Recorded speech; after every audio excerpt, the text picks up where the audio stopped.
Today on Blue 58, we have spent plenty of time this season talking about what's bad in Green Bay. That's fine, but it's also important to talk about how things can get better. How do we fix this Packers team? Blue 58! Hello and welcome to another episode of Blue 58, the one and only podcast of thepowersweep.com. I am your host, John Meerdink, and I am happy to be with you here for episode number 700. Technically, there are other episodes that have been sprinkled in here that don't have episode numbers on them. This is the 700th numbered episode.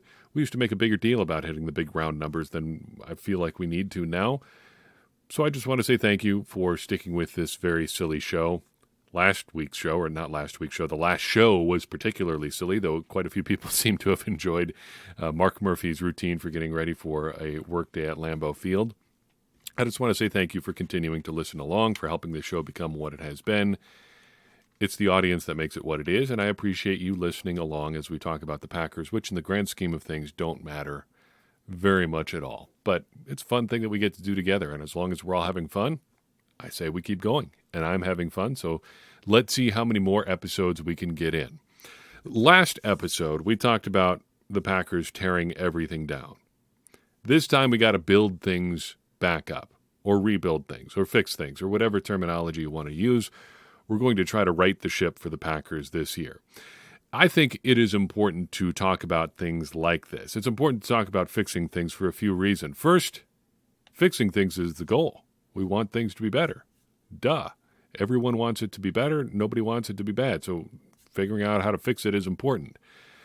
Secondly, just saying this is bad is really boring. It's boring for me. I feel like it's probably boring for you to listen to. I feel like the whole thing among the podcast sphere that covers the Packers just kind of gets tiresome after a while if we're all just sitting here saying, oh man, this is terrible, it's bad, Matt LaFleur is bad, Jordan Love is bad, the offensive line is bad, the receivers are bad, everything is bad. Maybe it's true, maybe some of it's true, maybe all of it is true. Yeah, it just gets boring after a while. And it's especially bad when we sit here and say, this is bad, and don't offer any solutions, because doing that just makes you a whiner. And I hate whiners. I don't want to be a whiner. If you're just pointing out what's bad in a given situation where everyone can see that things aren't good, you are just, at worst, sitting there not doing anything to help, and, well, not at best sitting there, hopefully, like not making any things any better. At worst, you're probably making it better because you're just making it harder on people who are trying to fix things. But overall, it's just imperative that the Packers do get things at least pointed in the right direction for a couple of reasons. First, Jordan Love is at the center of all this. We've talked about Jordan Love a lot this year. That's kind of part of the gig of being a starting quarterback in the NFL. I think we've been pretty fair with him overall. Some of it is his fault. Some of it is not his fault. Some of it is the offense's fault. But whether it's his fault that the offense hasn't done well or not this year, it's important that you figure out a way to just make the offense look competent, because you're trying to get a read on who Jordan Love is. And if you don't improve things around him, then you'll never have a good evaluation of Jordan Love. We've talked about that a couple times this year. It's like the Green Bay specific version of the no true Scotsman fallacy. Are we ever going to get a true evaluation of Jordan Love? People will probably take that to extremes, saying the offense has never been good, he needs a coach who does things better, or he needs better receivers, or his offensive line has to get better. You can add as many conditions as you want if you really just don't ever want to admit that Jordan Love might not be good. I don't know if that's the case. I still think we need more time. But I think there is an element of truth to that, too, saying that we may not get a good look at him if things around him don't improve. And if you come out of this season without a pretty good feeling of where you're at with Jordan Love, what's all this season been for anyway? Finally, and I know it's a very long shot, a very, very long shot, but going 7-4 the rest of the way gets you a real good shot at getting to the playoffs. Is that realistic? Probably not. Is it impossible, though? Not necessarily. The Packers would have to play considerably different than they have to this point. They've essentially, I think, used up what would qualify as really the easy portion of the schedule, their easier portion. Losses to teams like the Falcons really hurt, and of course the Raiders and the Broncos in there too. If the Packers are sitting here with 5 wins instead of 2 wins because of those 3 games, The conversation here is a lot different. Even if you still think all the same things are bad about the Packers, but they're 5 and whatever that would be. How many games have we played now? They'd be 5-1, right?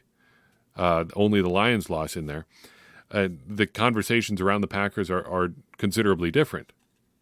They aren't. We're still sitting here at 2-4, but there is an element of truth to saying that they are that close. Sometimes it doesn't feel that way because of how they've lost some of these games and having to rally to get into a game against the Broncos, a pretty objectively bad team, and coming back in the second half to beat the Saints, who weren't particularly good either. But there is truth to when Matt LaFleur says that they are close, because they have been. It's been a lot of one-score games so far. So how do we fix all this? I think you break this down into 3 things that you're trying to do, or 3 areas that you're trying to look at. You're looking at things that you want to stop doing. You're looking at things that you want to start doing. And then you want to look at things you want to do more of. Things that there is no less of category. If there's something that you should be doing less of, you should probably just stop doing it altogether. So I've just ruled that category completely out. But I think it does boil down to those 3 things: things that you should stop doing, things that you should start doing, and things that you should do more of. I think we should start with the stop category. One of the easiest ways to improve in just about every area of work, business, life, football, one of the quickest areas to improve is to just stop doing the bad things. If you go to a personal trainer and ask them, hey, how do I lose weight? One of the first things they will tell you to do is to change your diet. Stop eating the junk food.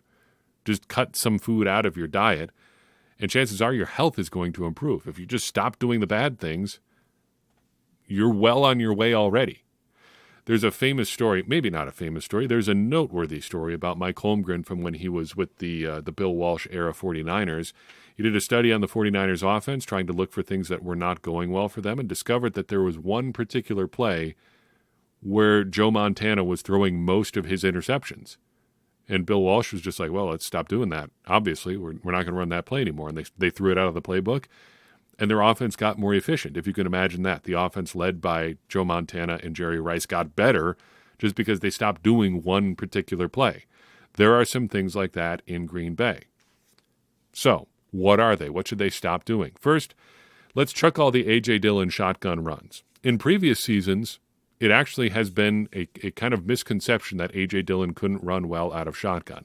This year, though, that is not currently the case.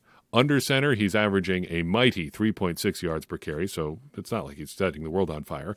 But he is a yard worse than that running out of shotgun, averaging just 2.6 yards per carry. So let's just go ahead and stop doing that. I don't think it's a good fit for his skill set. It doesn't seem to be a good fit for an offensive line that has problems run blocking anyway, so let's just get rid of it. Secondly, let's stop running Luke Musgrave out in the flat.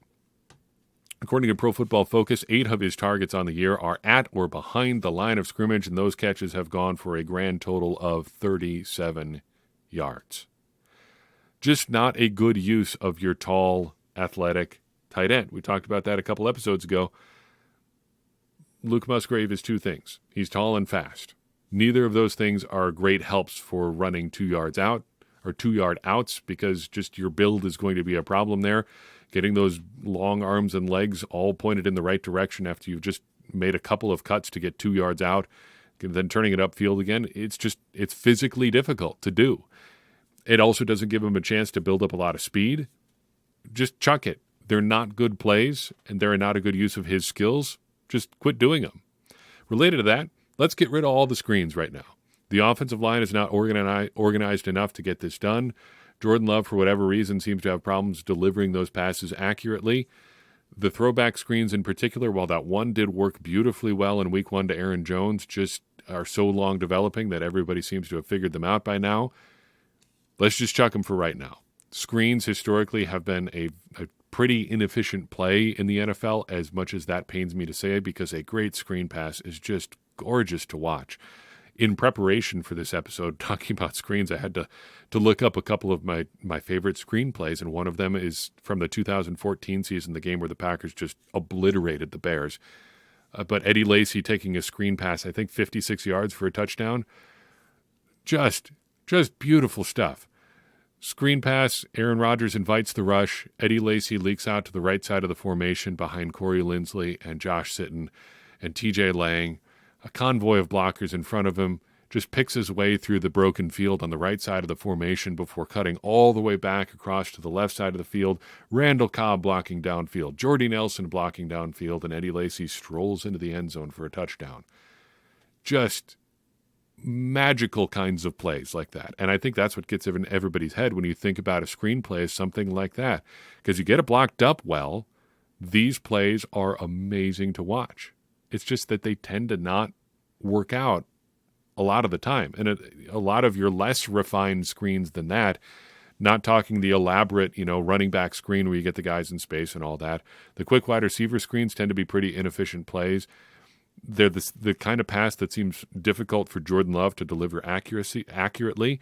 And honestly, I don't know if the Packers have a lot of yards after the catch type players on their roster right now. Christian Watson doesn't seem like a screen type player. Romeo Doubs doesn't seem rugged enough to really get the ball moving after the catch like that.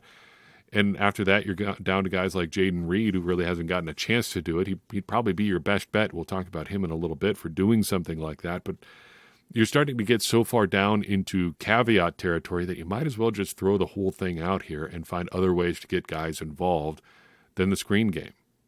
Finally, let's just get Aaron Jones healthy. If we could stop Aaron Jones being hurt, that would do a lot for this offense. It's really an obvious thing. And obviously I say that a little bit tongue-in-cheek. Obviously you would want Aaron Jones back if you can. You can't just have him stop being hurt, though, because of, that's not really how human bodies work. But I knew it was a low number. I just had to look it up in preparation for this podcast. 71 snaps on the season for Aaron Jones on offense for the Packers. It just is not enough. And circling back to the no true love evaluation sort of idea, having Aaron Jones out there was a big part of the plan for the Packers this year. He was their best returning offensive player, and they just haven't had him. Really, they haven't had him for an entire game healthy this season. I mean, the Bears game, he was out there, but not consistently in and out of the lineup just because he was a little bit dinged up, and that has been the story of the 2023 season. That's what happens as running backs get into their upper 20s. They start to wear down, and Jones has never been the biggest guy in the world. It just starts to add up. That's a lot of contact for a little guy to take. Those are the stops. What about the starts? The starts are hard because with the offense not really working to this point in the season, it's hard to then just say, hey, we should invent some new things that we need to do, some new things that we should start doing that we haven't done to this point. It's hard to completely retool your offense that way.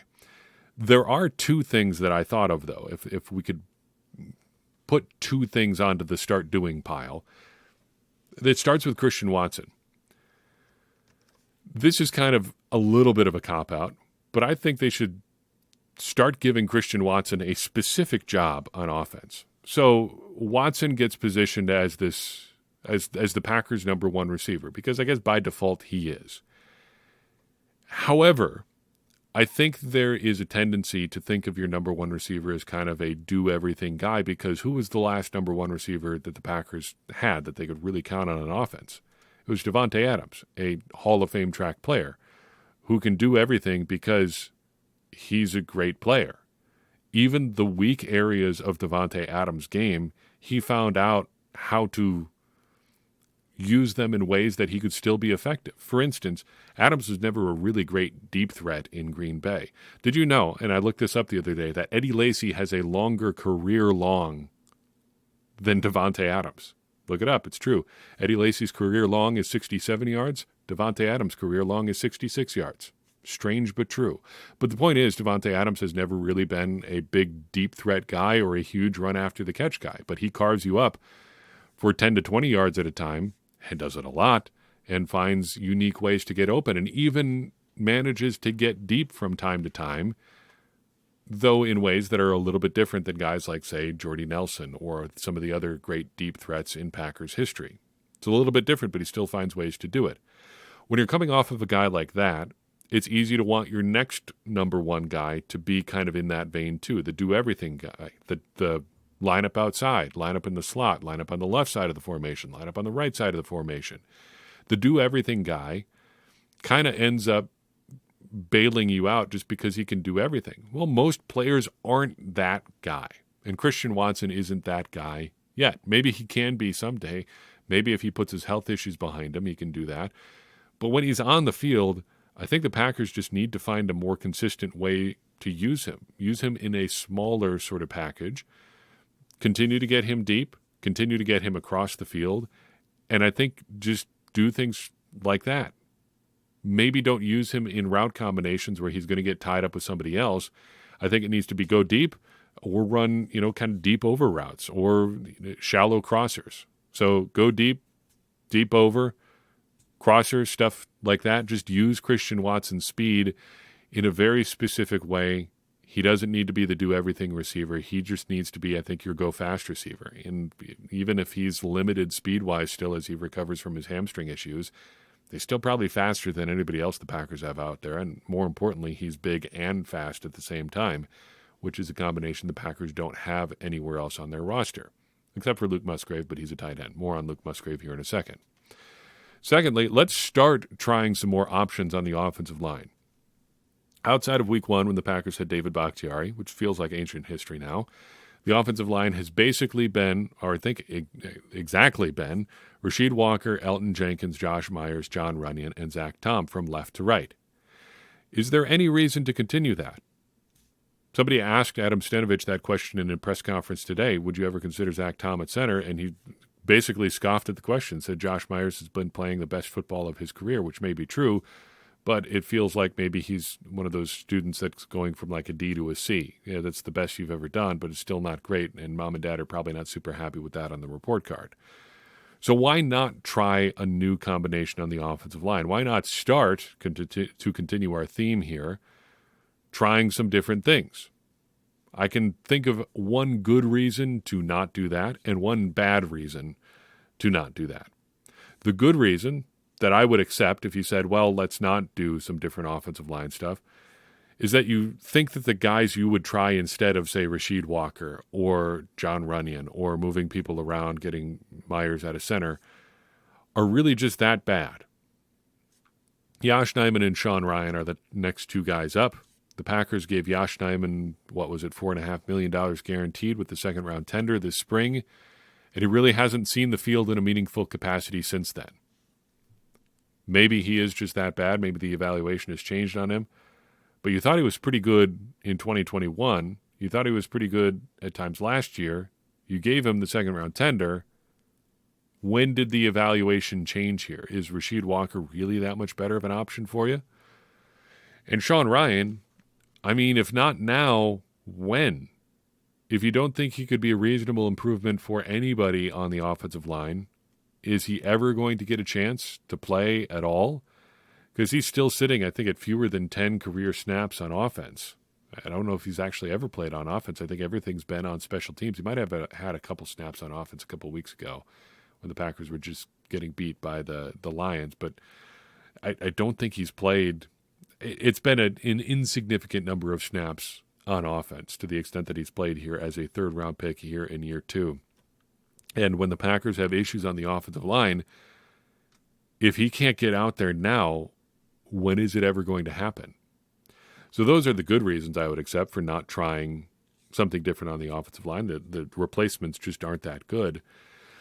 But the bad reason is continuity. We've talked about continuity as a good thing in the past, but continuity really only matters to the extent that you have good players. Continuity is a great thing to have if you're maintaining great continuity. If you're trying to keep things together just to keep them together, just stop.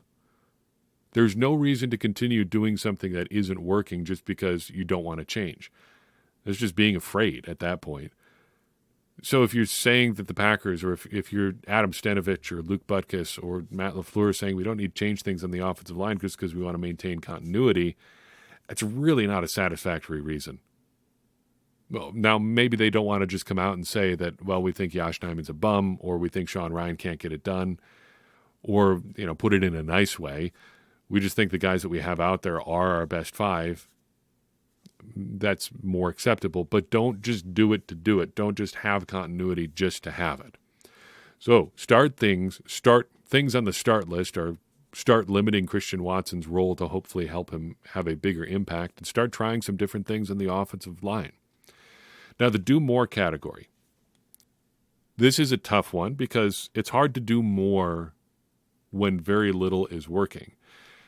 As part of my prep for this podcast, I messaged the great Dusty Evely a couple days ago and said, hey, just penny for your thoughts. What do you think's going well for the Packers offense right now?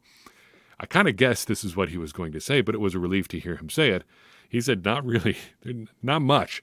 It's hard to build on anything when everything is so scattered right now. And talking with another football friend about this, it's just hard to get your arms around the Packers offense right now because you can find blame for just about everybody. If you're committed to things being a wide receiver problems, you've got plenty of evidence. If you think it's Jordan Love, you've probably got some evidence there. If you think the play calling is bad, maybe not a perfect example, but I think Matt LaFleur could be better with some of the things that he's doing. The point is, you're kind of just left with this amorphous blob of nothing, and that makes for a really poor foundation. You can't build a foundation on an amorphous blob of nothing. But there are some things that I think you could do more of that might help you out a little bit here on offense. The first thing is getting Dontayvion Wicks more involved. Over the first 7 games of the season, he has 15 targets, which has been enough to look good, but not enough to know how he can really contribute. He seems to be a really intriguing prospect. He always seems to make something happen when he's got the ball in his hands. Got an interesting body type, interesting height, weight, speed combination. The 4.62 40 looks a little bit misleading, though not by much. Still, even if you're not a Blazer, you can be an effective receiver in the NFL, and Wicks has been effective in the fairly small sample size. Let's try to grow that sample size a little bit. It's possible, and I think a bigger fan than most of Romeo Doubs. It's possible that his skill set could be an upgrade over Romeo Doubs. But perhaps more to the point, I feel like we don't know enough about any of the wide receivers to say something along the lines of, this guy absolutely can't lose out at any reps, so we can't give them to somebody else. So whether it's Romeo Doubs or somebody else, someone should take a cut in their reps to give Dontayvion Wicks a little bit more, just so we get an idea of what the Packers have, because he has looked pretty promising in the time that he's been out there. Secondly, I would like to see a little bit more Jayden Reed motion and general gadgetry. I think you could make a pretty strong case that the Packers, if nothing else, need to get weird on offense. They need to try some things that are a little bit outside the current norm of their offense, try some things that look a little bit different, and Reed seems to be the quickest path to that. He has a skill set that nobody else on the offense has. He is your short area quickness guy, your prototypical slot receiver, your jet motion guy. Do some interesting things off of that. He scored a touchdown off of jet motion earlier this season, way back in week 2 against the Falcons. Let's see a little bit more movement like that. Let's see, if you're going to run screens, let's try it with Jayden Reed, or try some ways to get him involved where he can do some things with the ball in his hand. I don't think the Packers have a lot of guys that are great after the catch, but if there is one guy I would like to see try it a little bit more, it's Reed. You might as well try it now. Figure out ways to set up punt return style situations for him. If you're going to do the screen stuff, do it with a guy like Reed, or just do something that gets him a little bit more involved in general, because of the youngsters, he's been, I think, the most consistently productive. Speaking of the youngsters, let's have more of Luke Musgrave deep and up the middle. Looking at the chart of his targets so far this year, there's a big gaping hole right down the middle.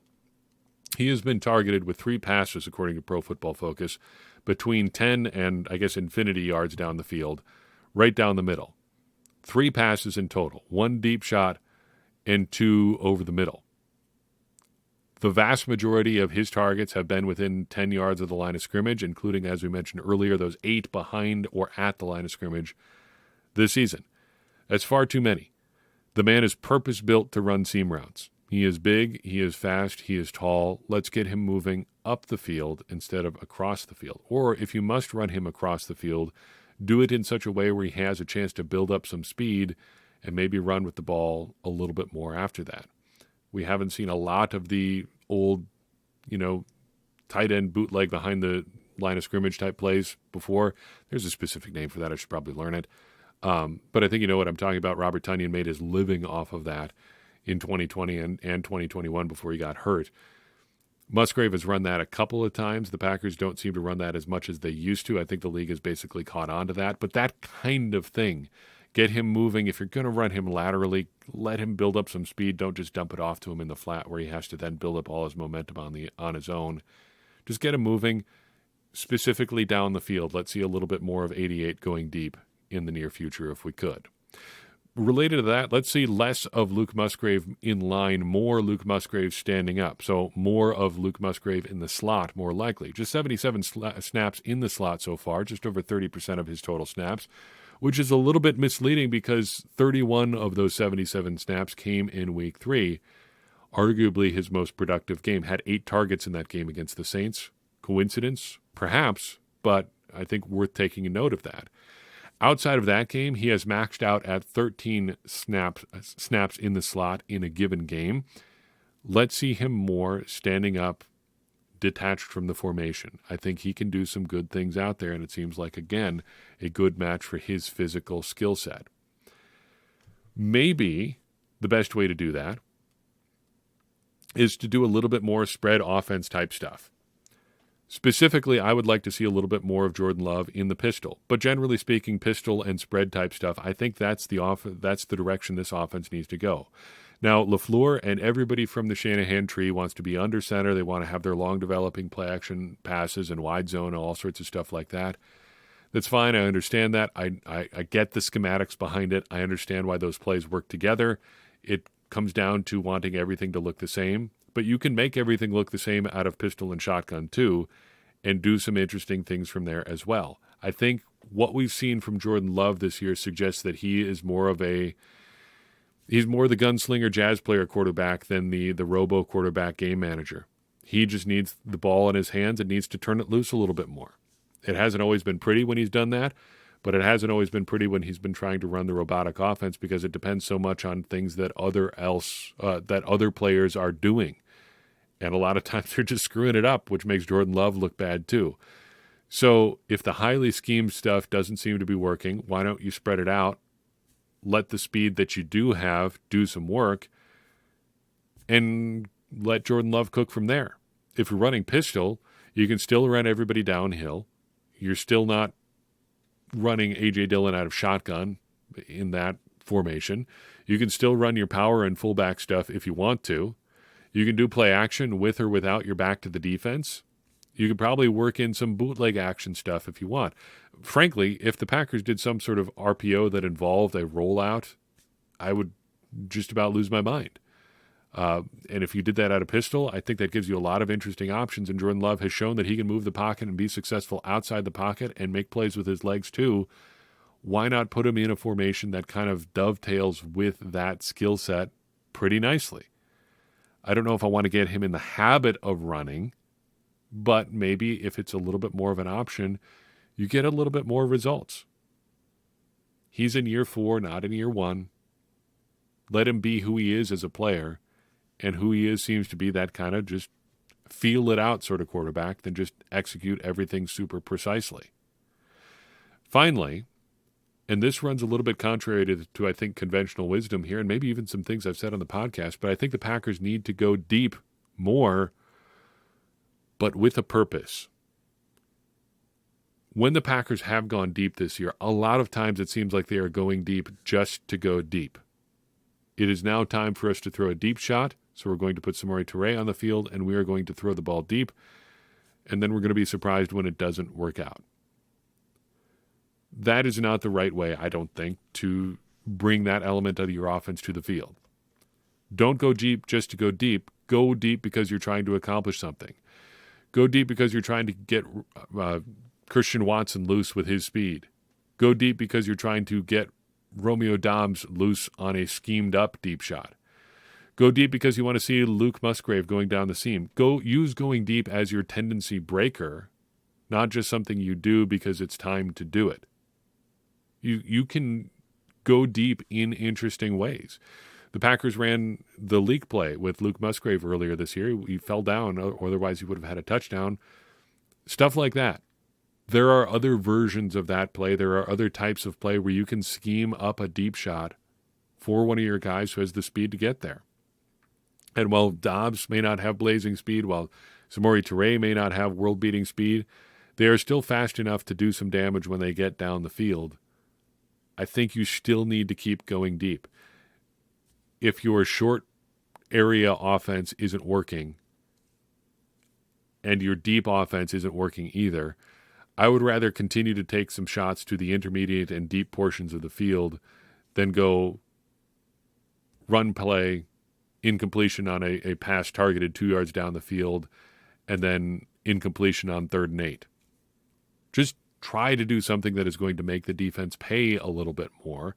You can always go back to being super conservative. Say you hit one big play, 35-yard gain early in a drive, that already sets you up with great field position for the rest of the drive. You can go back to your 5-yard outs if that's something you want to do for the rest of the drive. But they can't stop going deep. I know the numbers are bad on Jordan Love, but you just got to keep doing it. Thinking about it from a basketball perspective, the two most commonly shots, I think, in the NBA right now are dunks and three-pointers because they're the most efficient shots. Dunks or layups are obviously great because you're right at the rim, and three-pointers are great because they're worth more, and you can shoot them at a lower percentage and still have them be an effective shot. Well, the Packers don't have anybody who can get them dunks and layups right now. And even if their three-point shooting isn't great, I feel like they just got to keep doing it because it's the only way that they have really moved the ball on offense this year. If nothing else, maybe you get a pass interference call and you pick up 50 yards just because somebody couldn't keep their hands off your wide receiver. That has been about the best thing the Packers can do in the air so far this year, is just hope for defensive pass interference. You can't get the big ones if you don't keep going deep. They just got to keep doing it. Yeah, it hasn't worked. They've got no other options. You can't just stop doing it. You got to keep going down the field. You just have to. It really is kind of that simple. So more going deep, but with a purpose. Find some ways to be more creative with your deep shots and keep doing it, because eventually Christian Watson and Jordan Love are going to get on the same page. Maybe you just get lucky. Maybe something else happens, like your pass interference, something like that, but at least you tried. And I'd rather have the Packers going deep with a purpose than just doing, similarly inefficient plays and getting 2 yards at a time. It's at least worth a shot. That's how we fix things for the Packers. It's going to be hard to fix those things against the Minnesota Vikings because they're going to try to blitz the heck out of Jordan Love. But if he can hold up against that, you never know what can happen. Like we said up top, we got to get a good read on Jordan Love. Things have to improve around him for that to happen. And shoot, if they start stacking wins, stealing them from division opponents, you never know what can happen. I know it's all doom and gloom for everybody right now. I get that. We've had plenty of it. Just did a whole episode about how the Packers should blow things up, or how the Packers could blow things up if they decided to. They've got a couple months to figure things out and at least get things pointed in the right direction. They have to. They have to figure out what they do well. And if it turns out they don't do everything well, then we can go back to episode 699 too and blow everything up. The roadmap's already there. Things aren't really going to change there between now and the end of the season. And it's always going to be an option. That's all I've got for you in this episode of Blue 58. I appreciate you tuning in. I would appreciate it even more if you would take a second and share this episode with someone you think would enjoy it. It's going to help more people find the show and get more people involved in this conversation you and I are having about the Green Bay Packers, which in turn is going to help all of us, me included, become smarter Packers fans. And as I always say, smarter Packers fans are better Packers fans, and better Packers fans are what we all want to be. I'm your host, John Meerdink. We'll see you next time on Blue 58.